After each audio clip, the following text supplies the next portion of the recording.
दाग अच्छे हैं अगर आंसू पोंछते हैं। दाग अच्छे हैं यदि आंसू पोंछते हैं, और आंसू अच्छे हैं अगर दाग धोते हैं।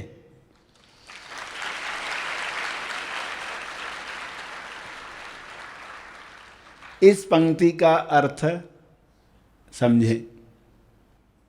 दाग अच्छे हैं अगर आंसू पोंछते हैं। जैसे बच्चा रो रहा है, माँ मुझे ध्यान नहीं दे रही। कई बच्चे होते हैं तो कुछ समयों पर किसी बच्चे को ध्यान नहीं मिलता तो बच्चा रोता है। तो माँ क्या करती है, उस बच्चे को कहती है तुम्हें किसी की नज़र न लगे इसके लिए मैं तुम्हें काला टीका लगाती हूँ। उसके माथे पर, उसके गाल पर वो काला टीका लगाती है और बच्चे के चेहरे पर मुस्कुराहट आती है कि माँ मुझे इतना प्यार करती है कि मुझे किसी की नज़र न लगे। तो दाग माथे पर, गाल पर आया, लेकिन इस दाग ने क्या किया, इसने चेहरे पर मुस्कुराहट लाई। तो हमारे जीवन में जो दुख आते हैं, क्या हम उनके लिए कह सकते हैं दुख अच्छे हैं? क्या हमें वो तरीका आ गया है जिसकी वजह से हम दुख और सुख को देखने का तरीका ही बदल दें? जिस तरीके से हम या तो तरफदारी करते हैं या निंदा करते हैं। किसी चीज़ की तरफदारी करते हैं, किसी चीज़ की निंदा करते हैं। ये दो तरीके ही मालूम है। इन दो के पार भी तरीका है। वो सीख कर गए तो आपका पूरा जीवन प्रेम, आनंद, मौन में बीत सकता है। इसलिए इन पंक्तियों को समझ रहे हैं। दाग अच्छे हैं, दुख अच्छे हैं। अगर दुख अच्छे हैं तो वे दुख दुख कहाँ रहे। हर बुराई की एक अच्छाई है। उस अच्छाई को आपने जान लिया तो बुराई बुराई कहाँ रही, वो भी अच्छाई में बदल गई। ये दृष्टिकोण, ये समझ आपके अंतर मन तक पहुँचे तो आपका जीवन पृथ्वी लक्ष्य सफल है। दाग अच्छे हैं अगर आंसू पोंछते हैं। आंसू हमें कब आते हैं? दुख में आंसू आते हैं, चिंता में, व्याकुलता में, निराशा में। जब मन मुताबिक कुछ नहीं हो रहा हो, आंसू आते हैं। ये आंसू हमें दुख दे जाते हैं या ये हमें शुद्ध करके जाते हैं, ये हमारी समझ पर निर्भर है। हम उन पर कौन सा लेबल लगाते हैं। मन जब गलत लेबल लगाता है, दुख शुरू होता है। सामने वाले ने काम नहीं किया, उसको मैंने कहा फैन बंद करो और उसने नहीं किया, लापरवाह है। मन ने क्या कहा? लापरवाह है।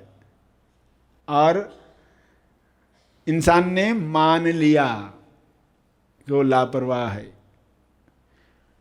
उसने तुरंत तरफदारी की, अपने विचार की, मैं जो सोच रहा हूं सही है।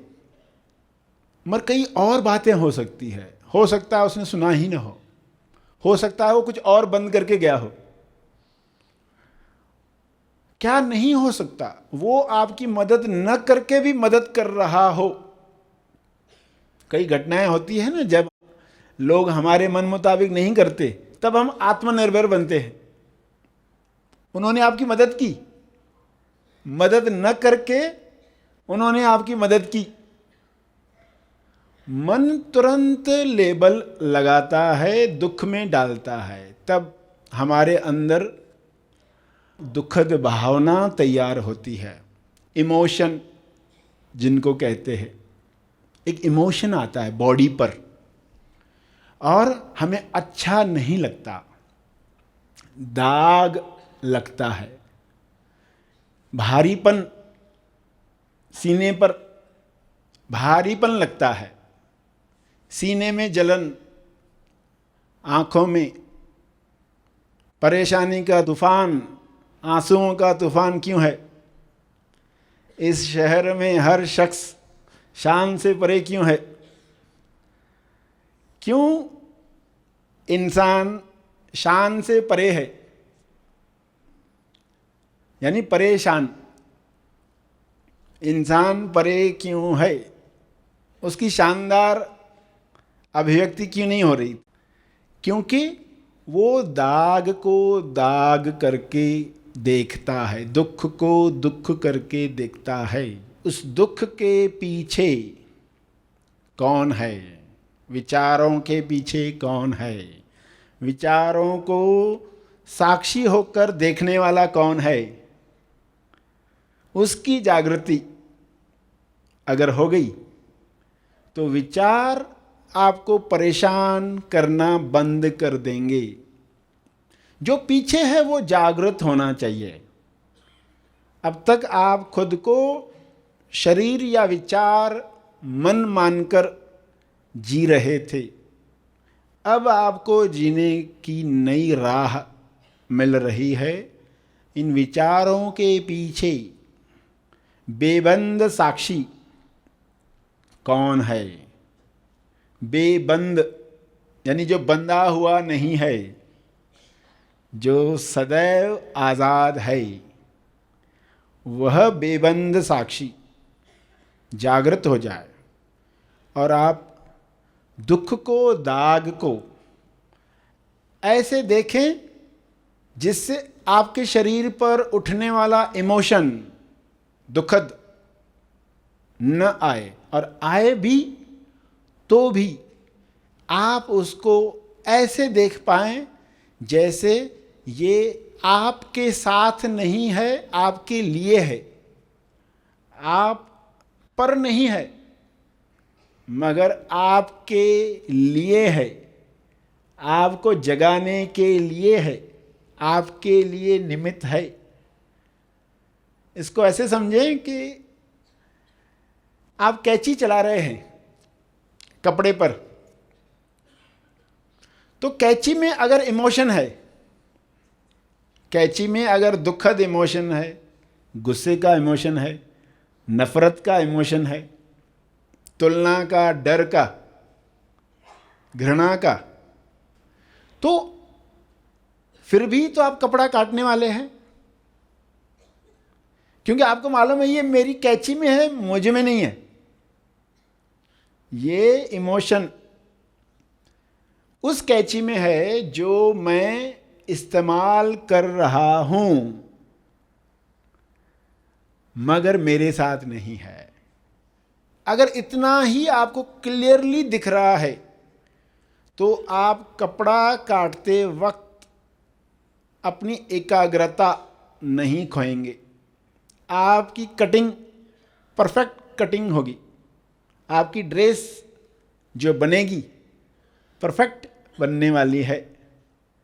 वरना कैंची में जो इमोशन है ये मुझ में है, इस भावना के साथ आप दुखी हो जाओगे। तो कैंची क्या है? हमारा शरीर, मनोशरीर यंत्र, इसके अंदर इमोशन है। तो ये मैं अपने ऊपर मानकर दुखी होते रहता हूं या सच्चाई जानकर चलो इसके बावजूद भी ये इमोशन है, इसके बावजूद भी मैं कपड़ा काटता हूं। अगर ये क्लैरिटी नहीं है तो कैंची में कौन से विचार उठते? कितना मोटा कपड़ा है, कटता ही नहीं है। पता नहीं लोग क्या क्या पहनते हैं, पता नहीं कैसे लोग होते हैं, पता नहीं लोगों को सूझता कैसे ये। अब शिकायत ही शिकायत है कैंची में। कपड़ा ऐसा है, इसकी जेब तो देखो खाली है, इसकी गर्दन काट दूं। तो इंसान की जो शिकायत है, हर एक तो अपने अमेस्वाय को यूज कर रहा है, हर एक अपने मनोशरीर यंत्र को यूज कर रहा है, उसको याद नहीं है वो कौन है, ईश्वर का अंश है, सेल्फ है, कौन है। तो वो खुद को कैंची मान लेता है, इसलिए शिकायतों से भरा हुआ है। शिकायतों से मुक्त होना है तो अपने इमोशंस को बेबंद साक्षी होकर देखना सीखना होगा। तब जो भी दाग कपड़े पर दिखेंगे कटिंग के वक्त, आप कहेंगे दाग अच्छे हैं, आंसू पहुंचते हैं, और वे आंसू भी अच्छे हैं जो दाग धोते हैं। दाग अच्छे हैं क्योंकि आंसू पहुंचते हैं। आपके शरीर के अंदर कई चीजें गांठ बनकर बंधी हुई है, ये इमोशन पैकेट्स हैं, ब्लॉकेजेस, इनको खुलना है। जब हार्ट में ब्लॉकेजेस तैयार होते हैं तो आप क्या करते हो, दवाइयाँ करवाते हो, ये ब्लॉकेजेस निकलने चाहिए। तो इमोशंस के भी ब्लॉकेजेस है, इनको भी खुलने देना है।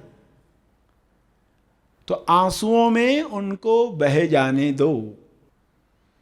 तो कुछ मनोशरीर यंत्रों के लिए आंसू आसानी से निकलते हैं, कुछ शरीरों से आंसू निकलते ही नहीं है, उनकी प्रोग्रामिंग हो गई है। मर्द रोता नहीं है, नहीं रोना चाहिए, जो रोता है वो कमजोर है, जो रोता है वो कमजोर है। ऐसी मान्यताओं में लोग अकड़े रहते हैं और वो आंसू वो हिंसा से निकालते हैं। कोई ना कोई तरीका तो इंसान को चाहिए निकालने का, क्रोध करके निकालेगा, आंसुओं से निकालेगा, या कुछ रचनात्मक कार्य करके सेवा में। तो तरीका तो चाहिए हर एक को इमोशंस को रिलीज करने का। तो बेस्ट तरीके भी हैं, वर्स्ट तरीके भी हैं। जिनको तरीके मालूम हैं वो लाभ लेते हैं, जिनको तरीके नहीं मालूम हैं वे दूसरों को परेशान करते हैं, दूसरों पर क्रोध करके दूसरों पर अत्याचार करते हैं। तो हमें सीखना है अपने शरीर को संभालना भी। और वर्तमान में कोई इमोशन आएगा, कोई घटना होगी, कोई इमोशन आएगा। अब ये जो नया इमोशन आया है ये पुराने दबे हुए किसी इमोशन को निकालता है। ये होता है, नया जो इमोशन आता है वो अपने जैसा हमशक्ल अंदर से ढूंढ निकालता है। तो आपके अंदर कितनी रिकॉर्डिंग है वो बाहर लाता है। तो आपको डबल इमोशन होता है, एक नई घटना का इमोशन और एक पुराना, वो भी खुलता है। अभी डबल इमोशन में है आप, डबल ट्रैप, डबल ट्रबल। अब उस वक्त इंसान पड़ता है कमजोर। इसलिए कमजोरी दूर करनी है। कम जोर, कम का अर्थ है कम, जोर का अर्थ है ताकत। ताकत कम पड़ती है तो ये ताकत आती है आत्मबल से। आत्मबल, आत्मविश्वास, ये आत्मबल बढ़ाना है। वरना लोगों के सवाल रहते हैं, मैं तो चिल होना चाहता था, चिल्लाने लगा, न चाहते हुए भी मैं चिल्लाया, हाथ उठाना नहीं चाहता था, न चाहते हुए भी उठाया। ये क्यों होता है? क्योंकि आत्मबल कम पड़ रहा है, चेतना उठी नहीं है और हाथ उठ गया। कभी बच्चे को डांटना पड़ता है, हाथ उठाना पड़ता है, मगर उसमें बच्चे की बेहतरी है आपको मालूम होता है तब, क्यों चेतना ऊपर है। बच्चे को आप इंजेक्शन भी लगवाते हो, बच्चा तो उस वक्त बहुत आप पर गुस्सा होता है, ये कैसे माँ बाप मिले हैं, एक तो मैं बीमार, ऊपर से सुई, एक तो मैं कमजोर और मेरी कमजोरी का फायदा लेते।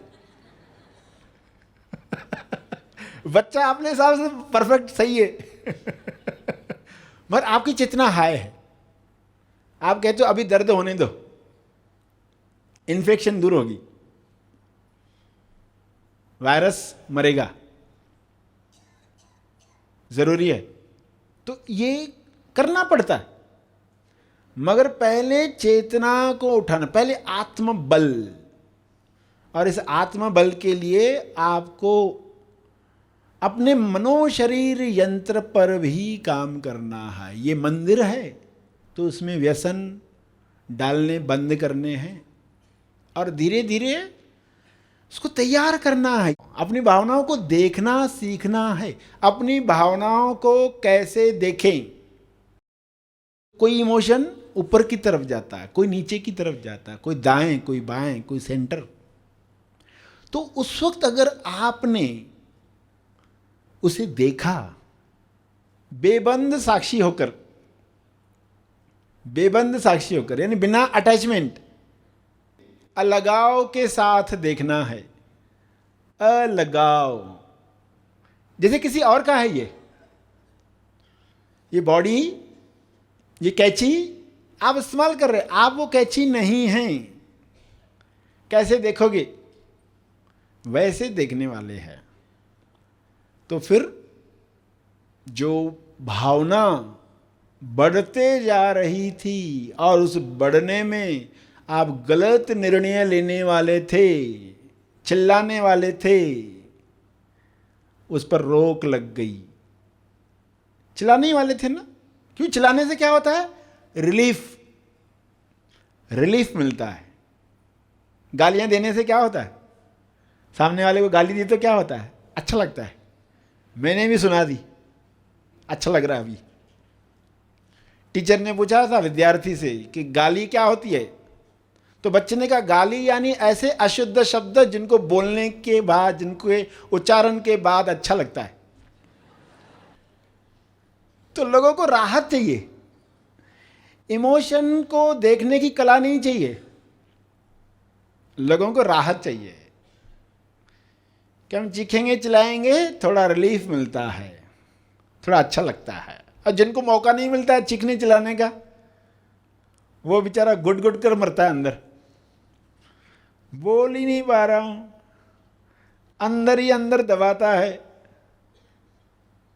तो आपको इनके पार तरीका सीखना है और अपना इमोशन आपको दूसरों को बताना भी आना चाहिए और खुद अपने अंदर देखना भी आना चाहिए। आप अपने इमोशन को देख भी पाओ और दूसरे को सही तरीके से बता पाओ, तो आपका शरीर अनुभव पर टिकने के लिए तैयार होने लगेगा। वरना लोग इमोशन में चिलचिला के नई कॉम्प्लिकेशन क्रिएट करते लाइफ में, फिर उनको सॉल्व करते बैठो, यानी पूरा जीवन इसी में चला जाता है। अभी रूठे हैं, अभी झगड़ रहे, अभी मना रहे, वापस रूठ रहे, झगड़ रहे, मना रहे, यही चल रहा है। समय कब बचेगा? अब ये रूठा है, अभी वो रूठा है, परिवार में क्या चल रहा है? तो ये कला है, ये इमोशनल मैच्योरिटी है। ईक्यू कहते हैं इसको, भावनात्मक इंटेलिजेंस, भावनात्मक बुद्धिमत्ता, EI, EQ। इसकी ट्रेनिंग बच्चों को मिलनी चाहिए स्कूल में ही। ये ट्रेनिंग मिलेगी तो लोग शरीर पर मास्टरी पाएंगे, स्वामी बनेंगे, शरीर का स्वामी बनेंगे। क्योंकि आप शरीर नहीं हो, आप स्वामी हो, आप कैची नहीं हो, आप कैची के स्वामी हो। तो इस कैची में इमोशन है, हम उसको अपना मान लेते हैं, ये गलती होती है। तो हम अपने इमोशन भी समझें, सामने वाले के भी समझें, तो हमारा व्यवहार जो होगा सही व्यवहार, योग्य व्यवहार होगा। और आपका इमोशन सामने वाला नहीं समझ पा रहा है तो क्या उसका दुख मनाते बैठोगे? आप अपने डैडी को कुछ बताते, मम्मी को कुछ बताते हैं, बहन को, भाई को, फ्रेंड को, और वो आपका इमोशन समझता ही नहीं है।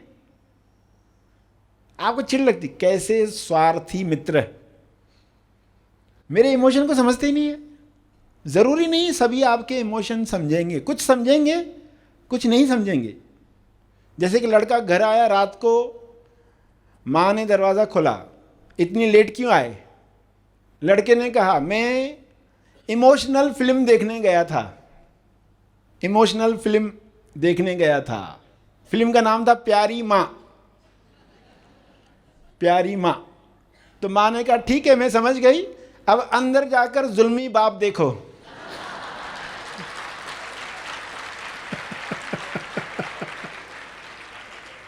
अभी कोई समझ रहा है, कोई नहीं समझ रहा है। तो आपके जीवन में भी ऐसे लोग होंगे। कुछ लोग बोलेंगे मैं समझता हूं तुम किस दौर से गुजर रहे हो, एम्पैथी, सिंपैथी। कुछ लोग आपकी भावनाओं को समझते, आपको गले लगाते, आप रोते हो वो आपको गले लगाते। दूसरा बोलते हैं रोने दो, पड़े रहने दो। तो ये दोनों तरह के लोग होंगे। मगर क्या हम इसी में अटके रहेंगे कि कोई मुझे समझे? आपको समझना है। पहले मित्र आप हो, पहले आपको स्वयं से प्रेम करना सीखना पड़ेगा, स्वयं को स्वीकार करना सीखना पड़ेगा, और अनकंडीशनल लव देना सीखना होगा। बेशर्त प्रेम, जैसा भी शरीर मिला है, जैसा भी मैं हूं, शरीर जैसा भी है, मुझे वो स्वीकार है। प्रार्थना भी यही करोगे ना, मुझे मुझे माफ करने में मदद करो, मुझे मुझे साफ करने में मदद करो, मुझे साफ करने में, मैं स्वयं को भी माफ कर पाऊँ। क्योंकि कुछ घटनाएं हुई होती है, गलतियां हुई होती हैं, अपराध बोध होता है अंदर, शर्म होती है अंदर, कुछ ऐसे कार्य हो गए होते हैं, अंदर शर्म की गांठें हैं, तो रिलीज करना सीखना है। गंगा में लोग नहाने जाते हैं तो ये भावना रखकर कि मैं ये सब छोड़कर आऊं, इसलिए प्रथाएं बनाई गई है तीर्थ स्थानों पर जाने की, खाली होकर आने की। मगर लोग खाली होकर नहीं आ रहे, क्यों? असली बात भूल गए कि हमें सब खाली होकर जाना है। जब जब इमोशन आया कोई, उसको बेबंद साक्षी होकर देखेंगे तो नया भी जाएगा, कुछ पुराने भी लेकर जाएगा।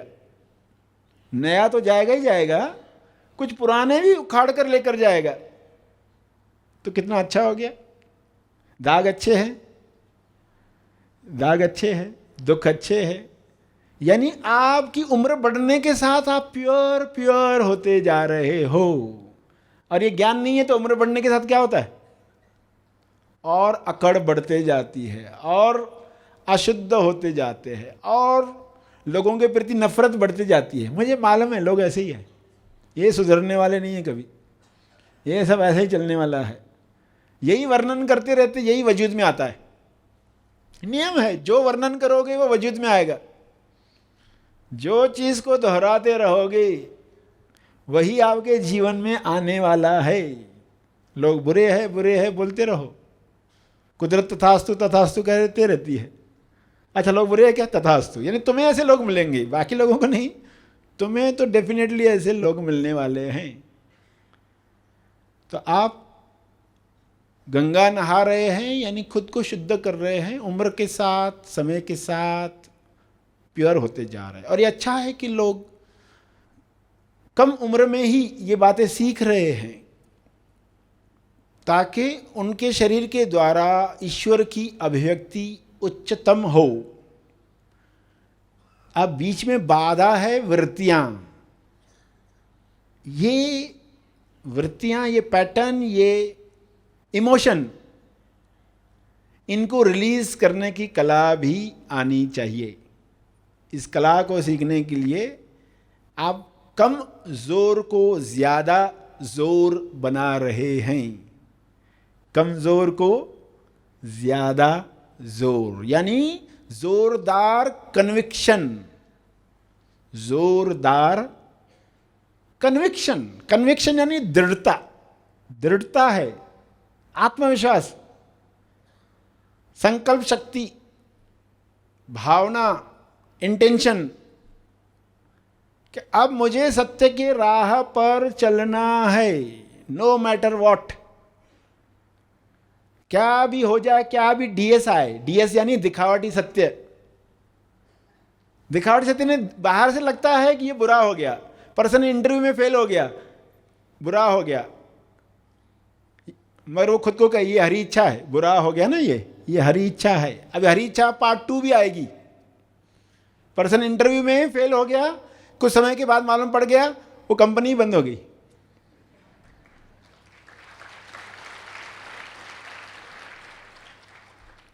जरूरी नहीं हर कंपनी बंद होगी, ये एग्जाम्पल था। यानी उसको कुछ ऐसे बाद में मालूम पड़ता है, अरे वो अच्छा ही हो गया एक्चुअली।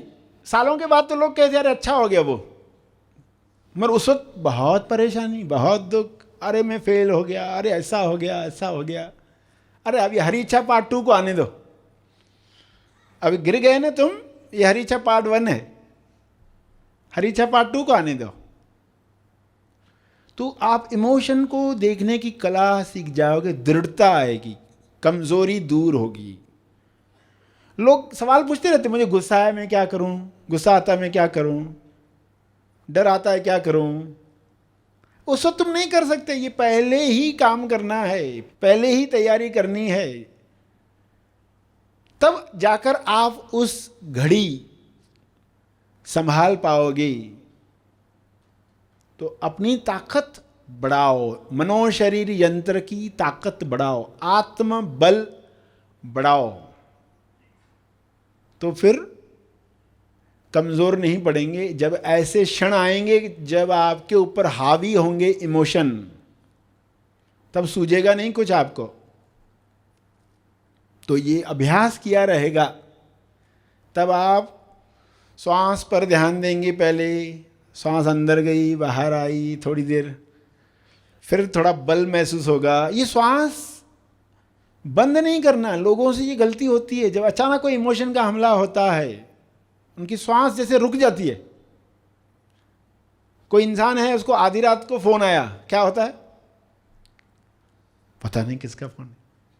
क्यों, एक बार हुआ था कि आधी रात को फोन आया था, कोई गुजर गया था, कोई हॉस्पिटल में गया था। उस दिन के बाद देखो, जब भी फोन की घंटी बजती है, अरे ये टाइम पर क्या हुआ रे, श्वास ही बंद होने लगती है। वो जब तक न्यूज सुनता नहीं तब तक श्वास बंद है उसकी। हाँ बोलो क्या, अरे श्वास लो, पहले श्वास लो।